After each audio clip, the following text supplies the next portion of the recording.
Happy Monday and welcome to Social Studies. Today we're going to start our week with another current event journal. This week I am not making you pick from some pre-selected headlines. Instead, we're going to explore an online news resource called Newsela, and you'll be able to find your own article.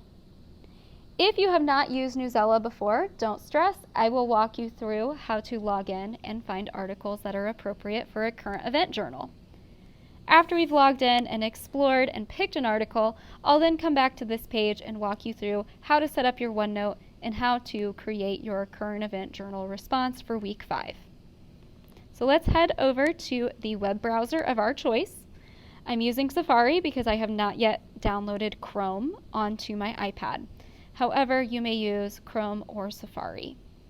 When I go to newsela.com, it's going to take me to a screen that looks like this. I need to click Sign In. And then I need to select Clever. If you have not yet signed into Clever this year, you want to type in our school. Otherwise, it won't know what school you're connected to. After I've done that, I'll click Log In with Active Directory and use my school login information. Now, to protect my privacy, I already have a window pulled up where I am logged in. Your screen after you log in should look something like this once it finally loads. In the top menu bar, you should select News, and then you can browse any of the available stories for current events that are in that main section, so where it says News Today.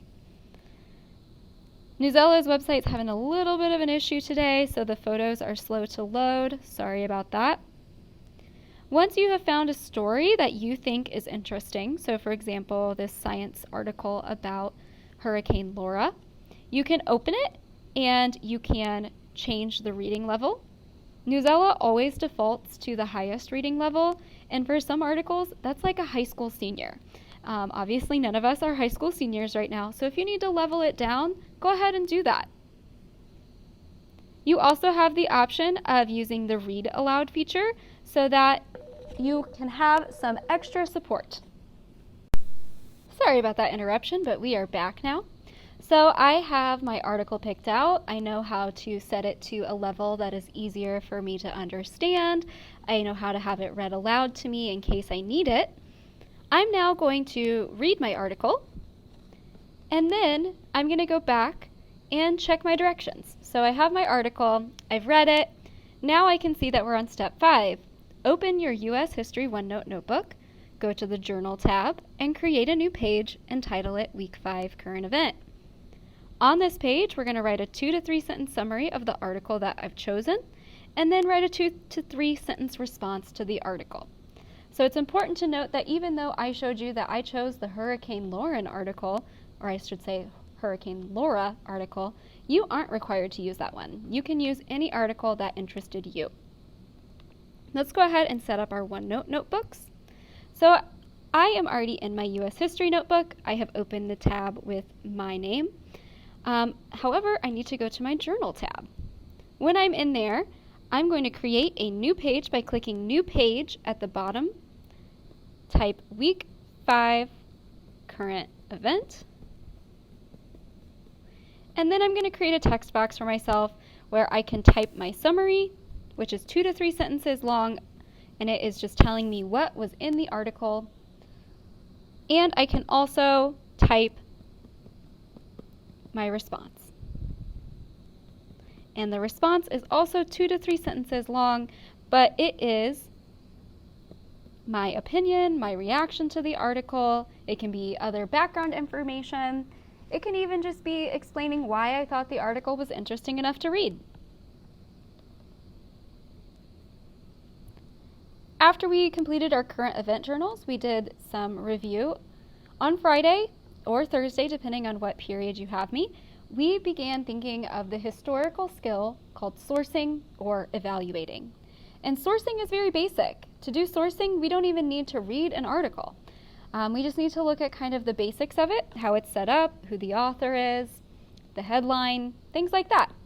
So when I am sourcing an article, I am asking myself questions like, who wrote this? What is the author's perspective? When was it written? Where was it written?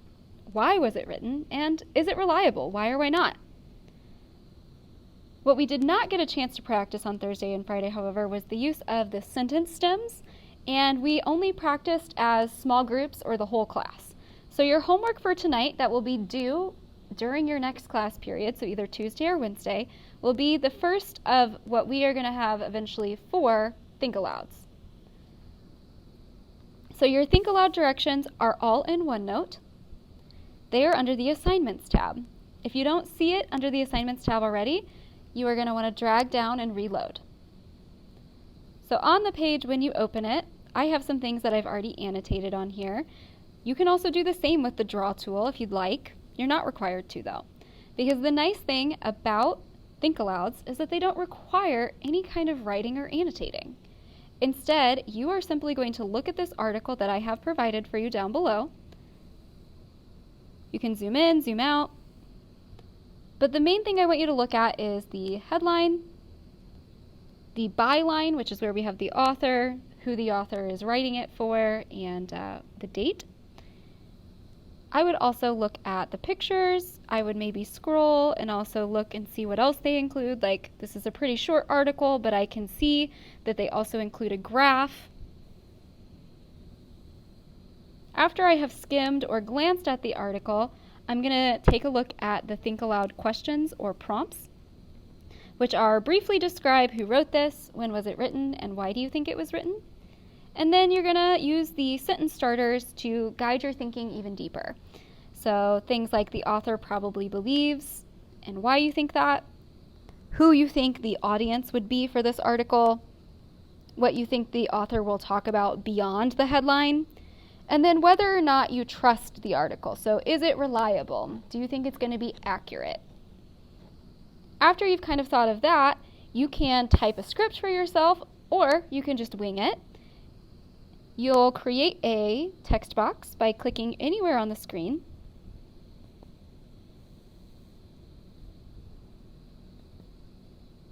My notebook is upset with me right now.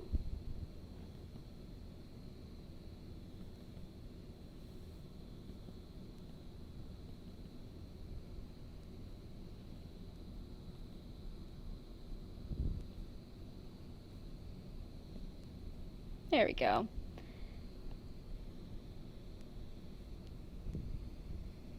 So you'll create a text box by clicking anywhere on the screen, and then going to the Insert tab and selecting Insert Audio.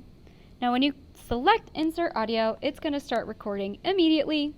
So you would just talk through those questions, use those sentence starters, and then click Stop Recording. And there you go. That's your assignment. Mrs. Shootman will be able to grade your work using that little audio file. If you mess up or you didn't like your first take or maybe you got interrupted, if you long hold, you can then delete it. You can even delete the text box that it created around it and try again. So this assignment will be due the next time I see you in class, either Tuesday or Wednesday. We will do think alouds for the next 3 historical thinking skills as well, so by the end of the week you will have done 4 different think alouds.